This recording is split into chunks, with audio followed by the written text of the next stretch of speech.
Vous le connaissez, hein, il est professeur d'islamologie à l'université d'Oxford. Il est membre d'un groupe de réflexion fondé par Tony Blair, en personne, hein, sur la place de l'islamisme au Royaume-Uni. Hein, ça vous pose son homme. Un homme dont, vous savez bien, on entend dire que vous sentez le soufre, hein, que vous n'êtes pas fréquentable, que vous êtes un dangereux islamiste, prédicateur, qui cache son vrai visage sous un double langage chanfrémie. Alors, est-ce que, Monsieur De Villiers, devant Tariq Ramadan, pouvez-vous confirmer ce que vous écrivez dans votre bouquin Les mosquées de Roissy, hein, l'islam modéré n'existe pas, cette religion ne peut pas s'intégrer à la République. Monsieur De Villiers, ensuite, évidemment, Monsieur Ramadan, le dialogue avec vous s'instaure. Oui, je dis d'ailleurs quelque part, on ne peut pas mutiler modérément une main. Voilà, c'est une expression. Monsieur Ramadan, bonjour. Je suis heureux d'être en face de vous. En fait, personne ne veut vous affronter. La dernière fois que vous avez été en débat avec un homme politique de premier plan, c'était en 2003, Nicolas Sarkozy. Et je voudrais vous dire quelle est la situation de la France aujourd'hui, puisque vous arrivez d'Angleterre, et vous poser une question simple. Parce que je sais que vous êtes le champion du monde du contournement des questions délicates. Parce que vous êtes très intelligent. Bien.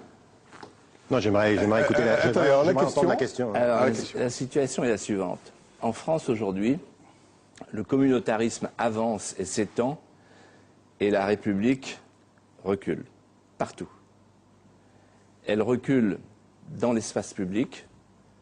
30 000 familles polygames, dernier chiffre, 70 000 mariages forcés. Elle recule dans les quartiers. Le préfet de la Seine-Saint-Denis vient d'adresser un message, un cri d'alarme au ministre de l'Intérieur, en lui disant ceci: je n'ai plus le contrôle des quartiers, les quartiers sont sous le contrôle des barbus, c'est lui qui parle, je mets les guillemets. Elle recule dans les hôpitaux. Chaque semaine, on a un médecin qui est tabassé par un islamiste qui refuse que sa femme soit soignée par un homme, au nom du Coran, disent-ils. Elle recule, c'est plus grave encore, à l'école, puisque un rapport des inspecteurs généraux de l'éducation nationale explique qu'il y a maintenant des auteurs censurés à l'école, comme par exemple Victor Hugo, Chateaubriand, Camus, l'enseignement de la Shoah est maintenant très difficile, etc., etc. Alors voici ma question. Moi, je veux soumettre l'islam aux lois de la République.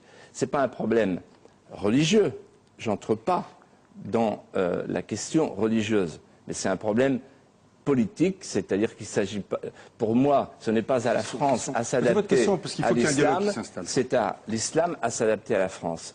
Vous avez déclaré que vous étiez favorable à un moratoire sur la lapidation des femmes.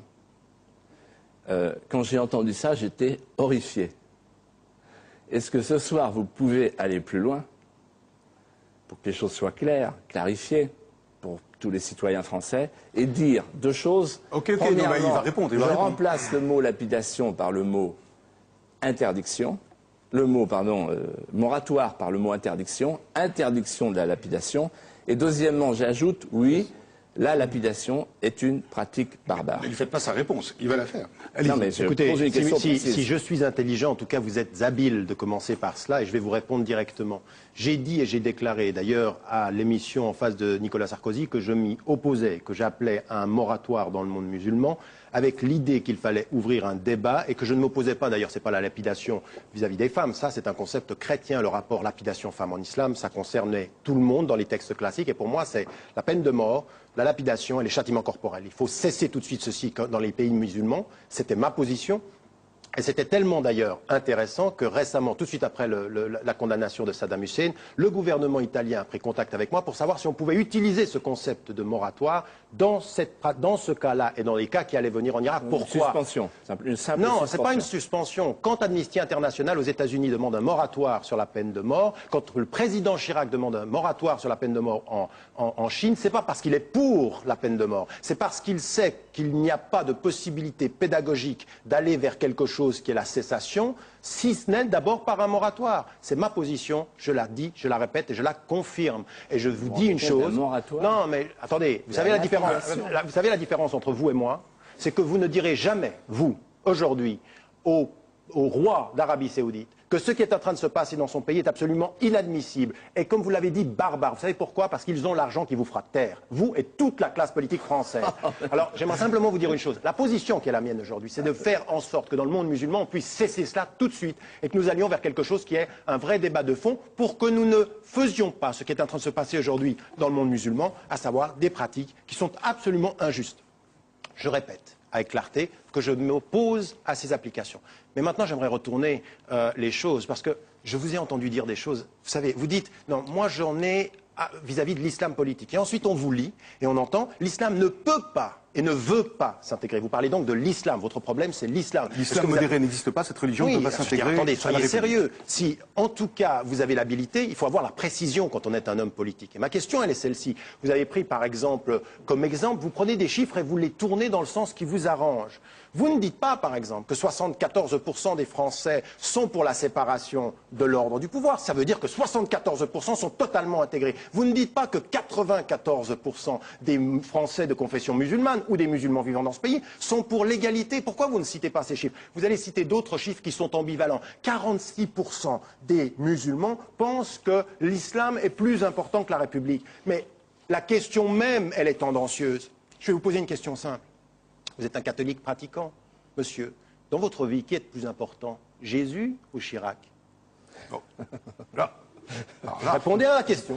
Répondez à la question. Je ne sais pas si on peut répondre à cette question. Qui peut répondre à cette question? Oui, il peut répondre à la question, parce qu'il reproche aux musulmans d'avoir une foi. Ils ont une foi. Alors, monsieur Duguier, je ne sais pas. C'est Jésus ou Chirac pour vous? La réponse c'est Jésus. La réponse est Jésus. La réponse est Jésus. Donc, alors là, c'est le même combat. C'est le même combat, vous deux. Par rapport à Chirac, Jésus n'a pas beaucoup de mérite. Mais simplement, votre question, elle témoigne, vous voyez, de quelque chose qui m'inquiète profondément. C'est que pour vous, voyez, vous confondez le temporel et le spirituel. Absolument pas. Mais si, vous venez de le prouver. Non, ce que je prenais, monsieur, non, vous venez de le prouver, parce qu'on peut parfaitement, en France, être juif chrétien, par exemple, et reconnaître la séparation des deux sphères, le temporel et le spirituel. Rendre à César ce qui est à César. Exactement. Et donc, moi, je voudrais je voudrais dire à monsieur Ramadan que j'ai sous les yeux deux sondages, effectivement, qui sont très inquiétants. 51% des jeunes musulmans se décrivent d'abord comme musulmans plutôt que comme français. C'est un sondage. Mais dans le même sens, et 70% des jeunes musulmans refuseraient de se mobiliser pour la France s'il fallait la défendre. Alors, dans mon livre, je fais une proposition que je voudrais vous soumettre. Parce que ça, vraiment, je suis impatient d'avoir votre réponse. Je ne la connais pas du tout. Moi, je veux proposer, pour que les choses soient claires, parce qu'un musulman qui admet les lois de la République, qui admet nos modes de vie, et qui aime la France, et il y en a ici qui sont des musulmans du mouvement pour la France. Posez votre question. Il n'y a pas de problème. Mais écoutez, moi, je veux soumettre donc la construction des mosquées à l'avenir en France à une charte républicaine avec des conditions draconiennes, respect du principe égalité homme-femme, refus de la polygamie et des mariages forcés, interdiction des financements étrangers et respect de la liberté de changer de religion. Est-ce que vous êtes d'accord sur cette charte? Mais écoutez, le fait du refus de l'argent qui vient de l'étranger et qui soit de l'argent qui vienne d'ici en France, c'est une position que j'ai depuis 20 ans.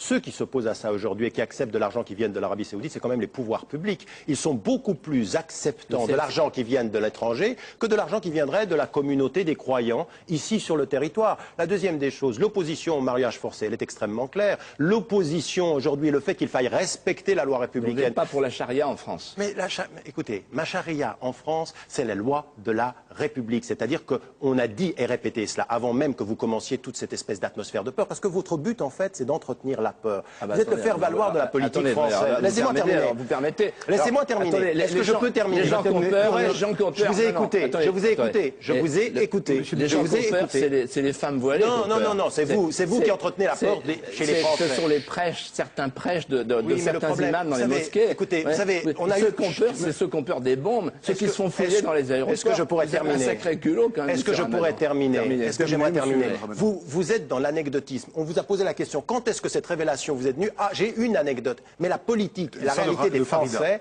la réalité des musulmans ou des Français de confession musulmane dans ce pays, c'est pas de l'anecdotisme. Quand vous prenez 50 cas et il faut les condamner, où des médecins sont frappés, où il y a des mariages forcés, il faut les condamner. La condamnation, elle est absolue. D'accord? Elle est absolue. Je le dis là. Sur le plateau de Riposte. Non seulement ici, mais dans les banlieues, Mme Bouziane qui dit qu'il faut frapper. Voilà comment on peut frapper sa femme. Je suis, et je l'ai dit et je l'ai répété et écrit, contre n'importe quel type de violence domestique. Ça n'existe pas. On a le droit de critiquer Mahomet, par exemple, le on a le droit de... Non, là, il faut me lire, parce que ça... Et je crois qu'aujourd'hui, les Français de confession musulmane... Ça manquant de délicatesse. Non, attendez, son texte est très mauvais. Mais on a le droit de dire des choses mauvaises, on a le droit de dire des choses idiotes aussi. Mais vous défendrez le professeur Edek? Bien sûr, je l'ai fait. Mais il manquait de délicatesse. Non, il manquait d'intelligence. Vous avez dit délicatesse, je crois. Et l'interdiction du voile islamique dans les espaces publics Attendez, ce que vous voulez, vous, à l'avenir, c'est des musulmans français qui, en fait, pour devenir français, deviendraient invisibles. Cette position-là, elle n'est pas dans la laïcité. Monsieur, laissez-moi terminer. Celui qui veut changer la loi laïque aujourd'hui, ce n'est pas les Français de confession musulmane, c'est vous qui êtes prêts à changer de façon restrictive la loi pour interdire l'expression en opposition à tous les pays européens aujourd'hui, l'expression de la visibilité dans les espaces publics. Et ça, c'est grave. Mais j'aimerais vous dire une chose qui est beaucoup plus grave dans votre analyse politique. Juste un mot sur le voile. J'aimerais terminer. Vous répondrez. Je voudrais dire un mot sur le voile, parce que je ne peux pas laisser Tariq Ramadan dire ce qu'il vient de dire. Posez la question rapidement, parce que... Sur le voile, moi, je pour l'interdiction, comme dans d'autres pays d'ailleurs. Aucun pays européen. Du voile islamique, parce que le voile islamique citez-moi un pays. Est un instrument. Citez un pays, soyez précis. Il y a un pays qui l'a fait, c'est la Tunisie. Et il y a un pays qui est en train de voter, c'est le voile dans les espaces publics. Absolument faux. Absolument faux. Absolument, depuis septembre 2006. Dans les espaces publics, c'est absolument faux. Et je vais vous dire pourquoi je suis pour l'interdiction. D'ailleurs, vous savez, la Tunisie, c'est un pays très, très démocratique. C'est bien. Nous allons vers le bon sens. Attendez. Oui. suivez Ben Ali, c'est un vrai démocrate. C'est un bel avenir pour la France. Attendez, laissez-moi aller jusqu'au bout. Le voile islamique, là, vous êtes allé Monsieur Ramadan, vous êtes gêné là?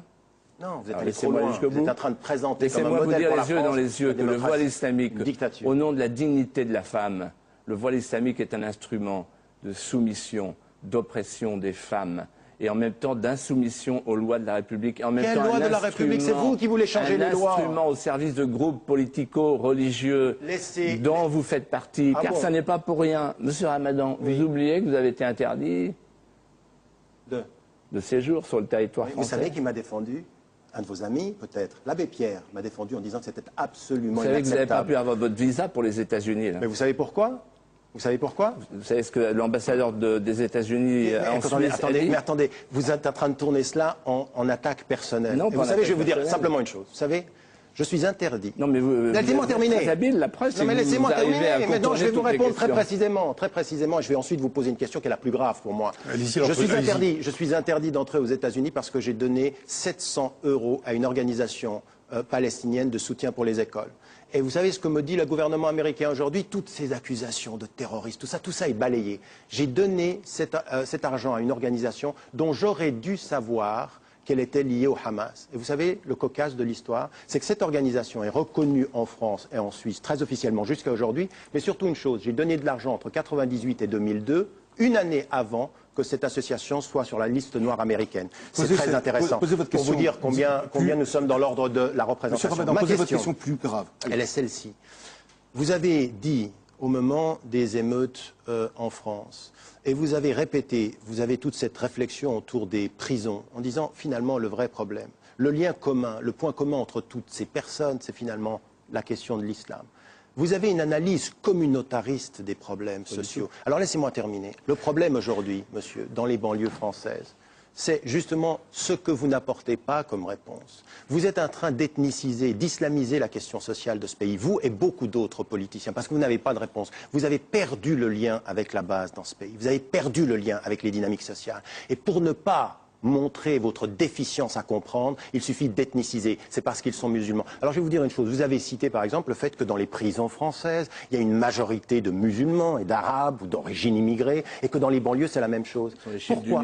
Oui, mais pourquoi cette même population musulmane et d'origine arabe aux États-Unis où elle est venue de façon... Attendez, oui, j'y viens. Elle est venue avec des ressources sociales, elle est intégrée socialement. Ils ne sont pas dans les prisons, ils ne sont pas dans la marginalité. Parce qu'aujourd'hui, le problème de la France, c'est un problème social, c'est un problème politique. C'est pas un problème du tout religieux. Ça n'a rien à voir avec l'islam. Et c'est très dangereux de communautariser une réponse et on arrête. Je vais répondre. Oui.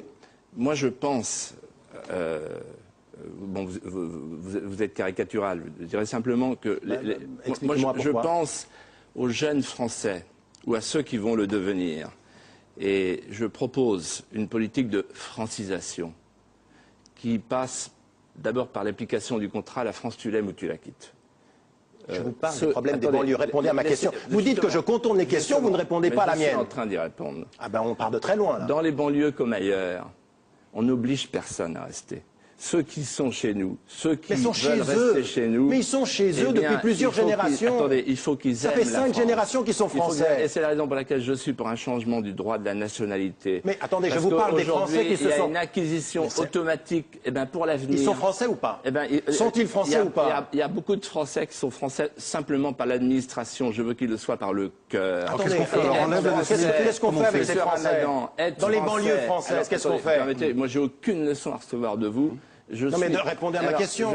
Être français, c'est accepter un héritage, une langue, un patrimoine, un projet commun. Et donc c'est accepter, quand on est par exemple musulman, de se dépouiller d'une ancienne identité. Mais ça n'a rien à voir avec l'islam. Et d'accepter les lois de la République. C'est ça que moi je fais. Et je veux une éducation nationale. Et je veux une éducation nationale qui transmette les valeurs patriotiques. Mais il faudrait comme envoyer Tony Blair l'a fait en Angleterre. Il faudrait envoyer les enseignants. En imposant 1 heure de cours de culture britannique en Angleterre. On devrait faire la même chose en France. Les Français des banlieues ne se sont pas révoltés au nom de l'islam. Ils se sont révoltés parce qu'il n'y a plus de services sociaux, parce qu'ils sont dans des ghettos sociaux, parce qu'il n'y a pas de droit, parce que c'est des espaces de non-droit. Dans les premières victimes, vous avez osé dire, Monsieur de Villiers. Pour en terminer avec la crise des banlieues, vous vous souvenez peut-être pas, mais vous étiez mal informé parce que vous n'étiez pas là. Il y a eu deux choses qui sont produites. Il y a eu deux choses qui sont produites. Vous étiez très présent par la crise des banlieues, ça devrait vous intéresser. Vous n'y étiez pas sans doute, mais j'aimerais vous dire une chose. Vous étiez très présent, vous tiriez les ficelles, oui. Il y a eu les barbus qui disaient aux fenêtres, vous arrêtez. Et il y a eu aux 20h une fatwa qui a été citée aux 20h TF1 et France 2 pour dire maintenant rentrez chez vous. Ne prenez pas l'anecdote. Vous ne pouvez pas ignorer le caractère. Vous prenez une anecdote, monsieur. Je vais terminer sur ce point. Vous prenez une anecdote pour analyser un phénomène qui est très très grave. Aujourd'hui, les Français, ils sont français et il va falloir que vous l'acceptiez, que vous l'intégriez ceci dans votre esprit et dans votre politique. Et j'aimerais simplement dire, il dit simplement une chose. Il dit simplement. C'est terminé. Les Français veulent vous coloniser. Vous, monsieur Ramadan. Ils sont français, mais vous n'avez pas admis. Heureusement, il y a des Français qui ne l'acceptent pas. Monsieur Moati vous disait au début de l'émission. Vous êtes un islamiste habile. Mais les gens comme vous, en face de vous, il y a des hommes politiques comme moi. Et il y a des Français très nombreux qui n'acceptent pas le communautarisme islamique. Nous voulons la République fondée sur les principes de la citoyenneté et de l'unité. On revient, s'il vous plaît, sur le débat sur les présidentielles. Merci beaucoup, monsieur Ramadan, d'avoir ferraillé, je n'ai pas d'autres mots, avec monsieur De Villiers. Merci beaucoup d'être venu. La campagne présidentielle, on va en reparler de tout ça pendant la campagne présidentielle, évidemment. Sur d'autres tons, peut-être, on verra. En tout cas, moi, je continue ma revue de presse. Merci beaucoup, monsieur Ramadan, et à bientôt. Alors,